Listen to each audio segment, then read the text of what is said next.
Welcome back to ScienceGod. In this video, I'm going to go over two very profound arguments against the existence of God. They are the divine hiddenness argument and the religious confusion argument.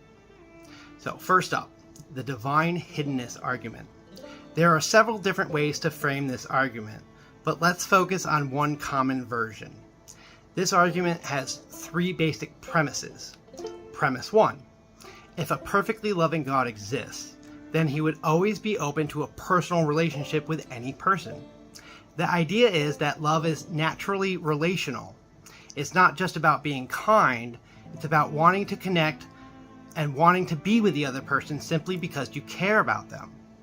So, a perfectly loving God would always be open to having a personal relationship with every one of his creations. Premise 2. If God is always open to a relationship with anyone, there shouldn't be any cases where people genuinely don't believe in God, even though they're willing to. This is what's called the non-resistant non-belief. These are people who don't believe in God, but not because they're stubborn or rebellious. They are willing to believe, they just don't see enough reason or evidence to think that he exists. The logic is simple. For a relationship to exist, you must at least need to acknowledge that the other party exists. So if God truly wanted a relationship with these people, he would make sure that they know that he is real. Premise 3. There are cases of non-resistant non-belief in the world. There are so many people that are open to the idea of God, but they just don't feel like there's enough evidence for him. They aren't resisting him, they just don't seem to believe that he's there. So the conclusion is, if a perfectly loving God exists, he would make himself known to everyone who's open to having a relationship with him. But since there are non-resistant non-believers, it seems that a perfectly loving God doesn't exist. Now, of course, there are a number of responses to this argument. Some say that God must have good reasons for staying hidden, and others question whether there really are people who are totally non-resistant in their unbelief. But this argument does present a real challenge, especially for people who feel like God is more absent in their lives than he is present. A lot of people say things like, "I just don't feel him," or "I haven't seen any evidence." It's not always about rejecting God. Sometimes it's more about feeling like he's just not there. And that's why this argument resonates with so many people. Perhaps even more so than the classic problem of evil. It's a modern challenge to the idea of a loving God that continues to spark debate. Next up is the religious confusion.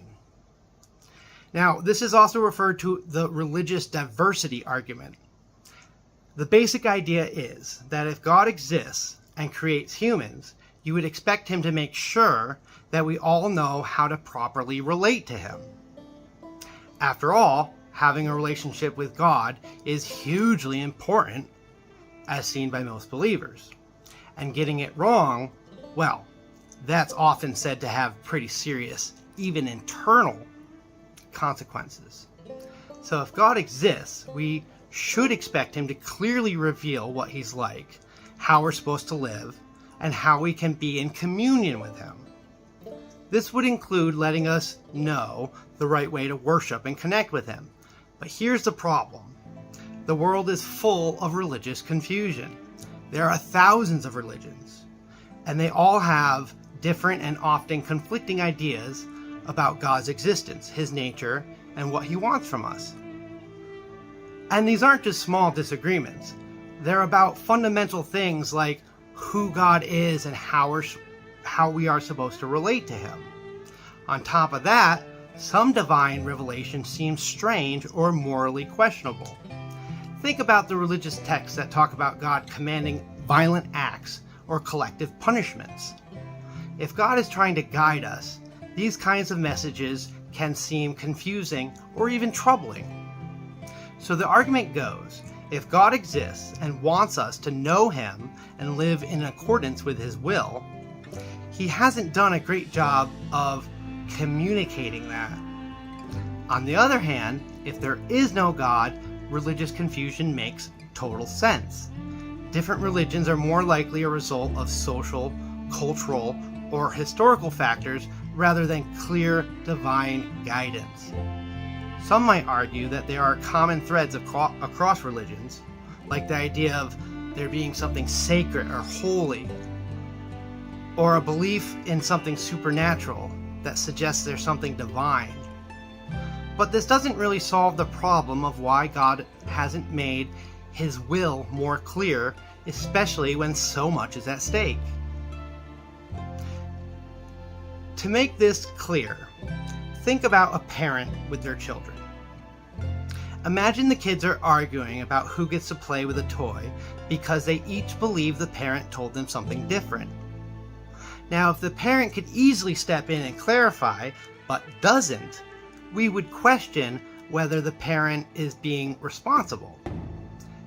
Likewise, if God exists and could easily clear up the confusion about how to relate to Him, but doesn't, it does raise the question about His goodness or His ability to communicate.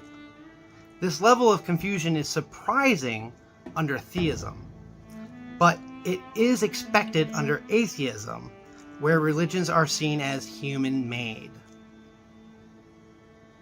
So, this is the religious confusion argument, and like the divine hiddenness argument, it does challenge the idea of an all-powerful, loving God.